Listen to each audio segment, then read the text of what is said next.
Welcome to Discovering. It's time once again for the WYKX Island Resort and Casino Deer Poll. We'll check out some nice deer and the stories that go along with them. I had to blink a couple times to make sure I wasn't dreaming, and finally I realized it was real. And we'll talk with Chris at Rapid River Knifeworks for some pointers on keeping your knife sharp. Strap it on a leather belt after every time you field dress a deer or fillet a fish, and you'll get 10 times the edge life. We'll also visit with Smokehouse Glenn and get some tips on marinating your venison. That's all tonight, so sit back, put your feet up. It's Monday night and time for Discovering. The secret streams that flow beneath the cliffs of colored stone.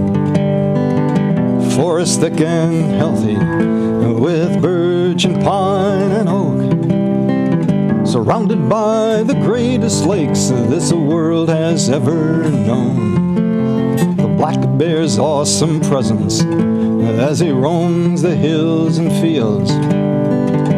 Call of the timber wolf, the loon's lonesome trill. The eagle soaring high above, the trout lies deep and still.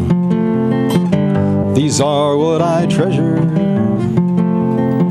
the only way I measure feelings that I have for this fine land. There is so much to discover when you're a long-time lover of northern Michigan.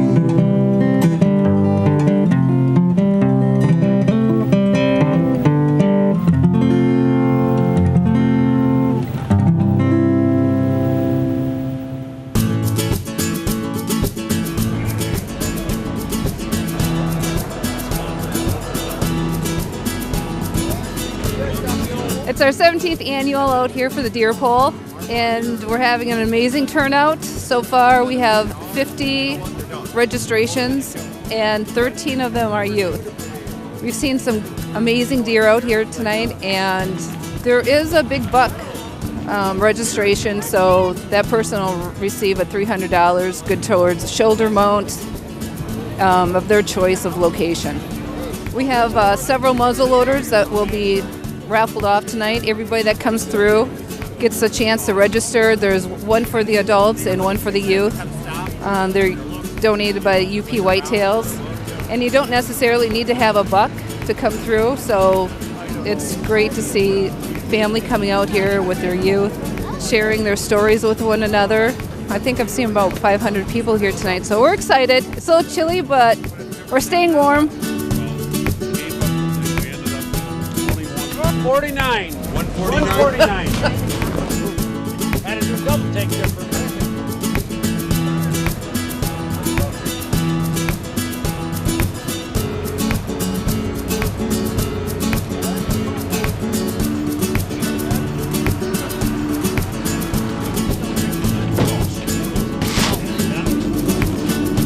All right. 150 pounds. 150. Yeah, that's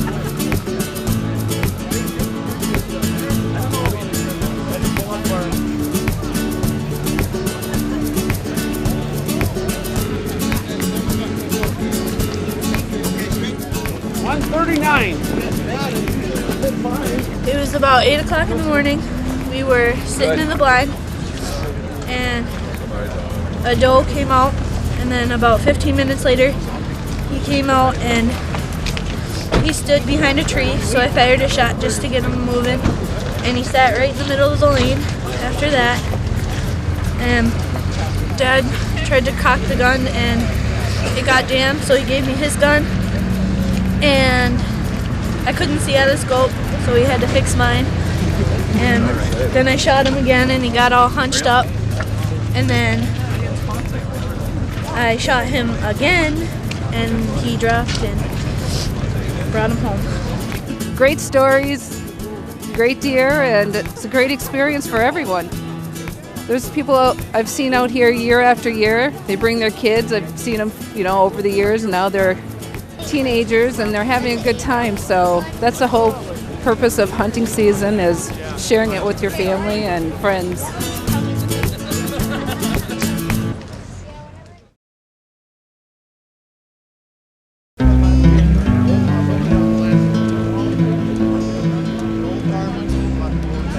The big thing for us tonight is our numbers are up against over last year, which was a disappointment. It was primarily because of weather conditions. We had a great turnout tonight. As we speak now, we're at about 54 deer in for the evening, and 13 of those have been youth. And the big deal tonight, obviously this is not necessarily big buck night, but we do honor the biggest deer brought in. An 11-pointer was brought in by an adult that scored 147 green score by commemorative buck standards.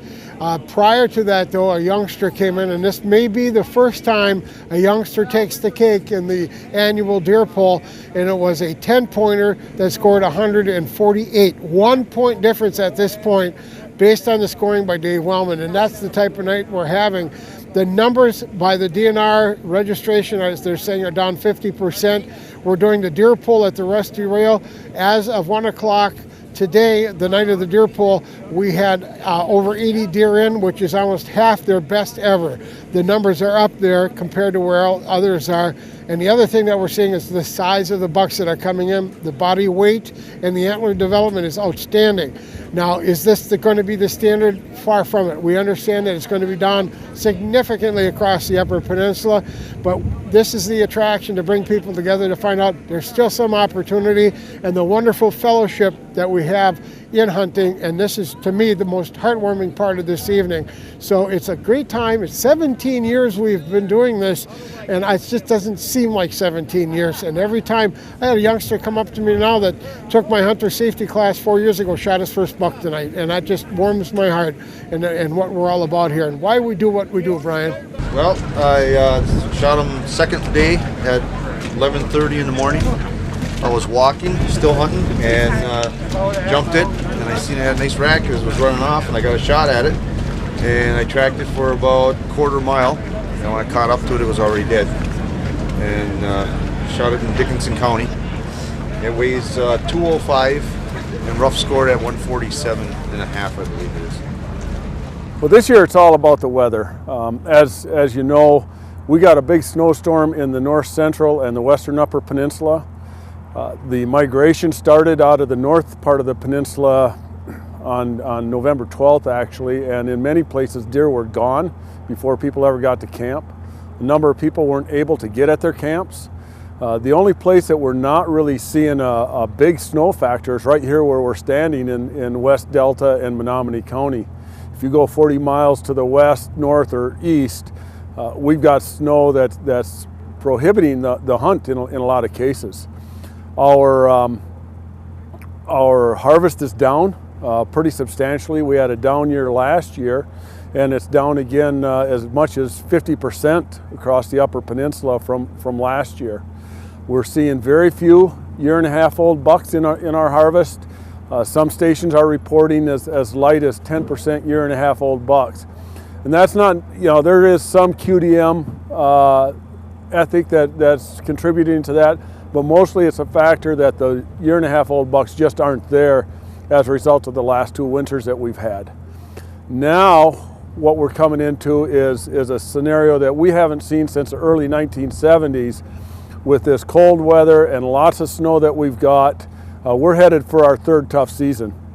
And if winter doesn't break, we're going to see some more substantial reduction in deer numbers. So hunters need to be prepared for that. We've got some short-term and some long-term things going on here where we're doing what we can to help out the deer, but we're looking at a pretty tough scenario here today. I was out hunting, and there was 3 does. They were going crazy, and then they snapped their heads back, and then they ran. And then my dad said, "Get your gun, get your gun." And then I got it, and then we seen the rat come out, and I got it in scope, and I shot, and I got him. This is my first one. One of the most important tools you can carry with you in deer season is a knife. Here's some tips from Rapid River Knifeworks on how to keep it sharp. When you dull a knife, basically what you're doing is you're creating a microscopic burr along the edge of the blade, and if you run your fingernail up the blade, if it feels rough, you've got a burr there. So you need to break it off on a piece of leather or something like that. Like the barbers, you never saw barbers using a whetstone to sharpen the razor with. They were constantly stropping it, and that gave them a lot of edge retention and a lot of edge life. If you do get to the point to where your knife needs to be reground, something like this is real simple, real easy. Put it on the edge of a countertop for a little stability. You draw the knife through, a few passes, feel the edge. If you're happy with it, you strap it on your jeans to break the edge and feel it. You basically sharpen it until this angle and this angle are the same. Once the angles meet, give it 1 or 2 passes through the ready edge and you're right back to your same edge. If you don't do that and you continue to fillet fish or field dress deer until the knife is so dull that it's actually dangerous, what you've done is you've rolled the edge over completely and it needs to be reground. Whether you use a ready edge or not, maintain your knife as you go. Don't let it get so dull that you think the knife's a piece of junk. Basically, strap it on a leather belt after every time you field dress a deer or fillet a fish, and you'll get 10 times the edge life. Back with more from the 17th annual WYKX Island Resort and Casino Deer Poll after these messages.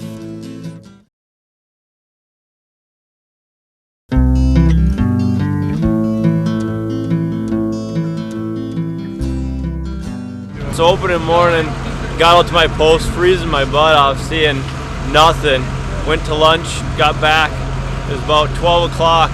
Went down and did a little, made a little scrape down in there to get some bucks sent out. And about 20 minutes later, I got back in my blind, looked down in there, downwind. This buck came in, shot him, went down, gutted him, dragged him up to my truck, drove over to my other post, and about an hour and a half later, 8 came in and shot an 8 as well. So tagged out in a couple hours. Shot him in Menominee County. What city? But that's as much information as I'm giving. They're still bucks. He came into the blind or behind a pile of branches and stuff that were piled up, and I couldn't get a good shot at him. And then he left, and he came back in about 15 minutes later, and he stood he was standing nice broadside, and so I took a shot because he looked like he was getting a little spooky, and we tracked him for 2 40s before we found him. I'd like to see what he was scrapping with that could break them off. Mike Gustafson joins me here out at the Island Resort and Casino for the deer poll. The 2014, you brought a nice buck in. What'd you have? 8-pointer. 8-point, and it weighed pretty good, 175 pounds. 175 pounds in the rut, too, and the neck was pretty big on it. Yep, it was rut. So northern Menominee County. Yep. What is the deer population looking like in your area? It's down. It is down? It's down. Are you seeing signs of predation, or is it primarily the winter that's nailed the deer? I think a little bit of both. Okay. A little bit of both. You have coyote and wolf or anything? Yep. Okay. Yep. Big concern for people right now. Well, we know that we've got the opportunity to manage them now thanks to the Citizens for Professional Wildlife Management. Tell me about your hunt. How many people are you with? Is it a camp or out of the house? Out of a camp. Is it? A camp that's been the family for hundreds of years. You got any youngsters up there? Oh yeah, my son is up there. My daughter youth hunts with a crossbow, and she hunts, with the crossbow. How old are the kids? My son is 12 and the daughter's 16. Beautiful. Yep. And that's a big family event for you guys? Yep. The older daughter hunts till she's going to be 19 for Christmas. Kids are involved with you? Oh, yeah. So you can say they're already conservationists? Oh yeah. Family, it's all in the family. My 80-year-old mother shot her buck. I dropped her off the post at 2:45, and she called me at 3:45. She said, come on to get my buck. She hit her right in the neck, dropped her right into its tracks, 6-pointer. So she was pretty happy for 80 years old. I was sitting in my blind, and I thought I could hear some footsteps coming in. And then I took my bleed call and I hit it a couple times. And then all of a sudden I seen a doe kind of step out in the brush. I kind of collected myself. I hurried up and grabbed my gun because I figured maybe a nice buck was coming behind it. And I kind of waited a little longer, and I seen a big dark one coming. I just could see a little beam. I knew it was a big buck, and then he kind of ran around back there, and he ended up coming in a little spot about the size of a basketball, and he was facing me. I picked him out, and I made a shot, and he just dropped like a ton of bricks. Fell right there, and I'm still excited, and I did it. I shot it yesterday. I never shot one this big before. When it comes to cooking venison, most of us have a handful of recipes we call our favorites. Here's some tips on marinating your venison from Smokehouse Glenn. Marinating meat is something that's really coming into its own right now. You know, you can take any cut of meat, game meat, you know, beef, pork, chicken, marinate them with spices, with oils and vinegars, and allow them to sit for a little while. You know, the salts and the vinegars and stuff will help marinate, or will help tenderize the meat a little bit, and of course the flavors will soak in. You know, here in our store we have all of these different spices and stuff that you can use, spice blends, straight spices and stuff. We can show you how to do it, but you know, taking the oils and the vinegars that we have, and I have 41 flavors of them here that can be mixed together.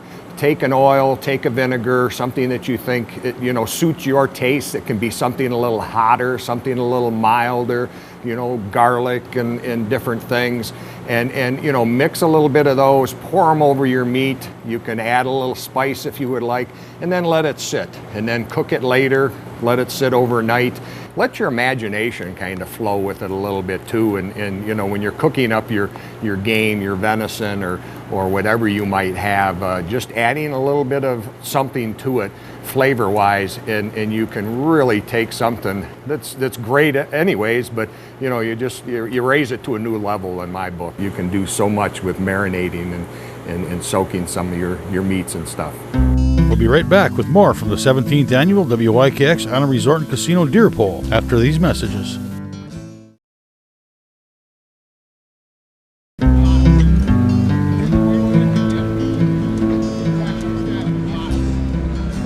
What we're doing now is we have taken a look at our data, and the data suggests that we're going to hit our supplemental feeding triggers. We have triggers that we've established in terms of how severe a winter is before we can start supplementally feeding. This winter has started out so tough that we're projecting that we're going to hit those triggers in the middle of December.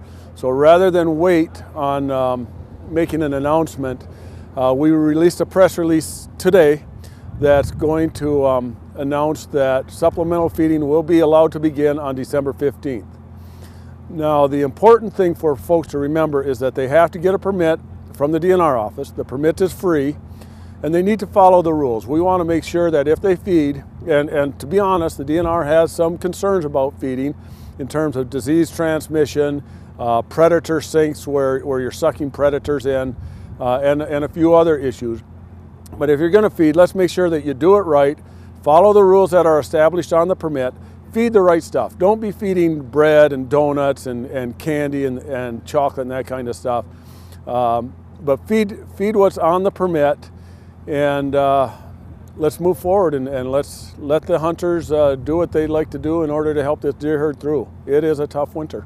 The Deer Poll is a great place to check out some nice bucks. It's also a great place to meet old friends. Well, there's not much to tell you, Brian. It was the second day of season. It was late in the evening. I'm hunting at the Mighty Deer Lick Farm in Wilson area, Steve and Ted Yonke's place. And, well, he came out, and I put a pretty good shot on him, took out his heart, and it felt good to be out hunting again, you know? It's been so long. 2 years ago, on November 15th, you know, I sat in a nursing home. I didn't sit, I was lying in a nursing home. And all I could think of was deer season, and not so much the hunting part of it, but being out doing what you're doing now, is seeing all those deer and running all over the UP and meeting so many people, going to great camps. And now, well, I'm on the other end of the spectrum. I'm the guy that's enjoying for once, and it's a funny feeling.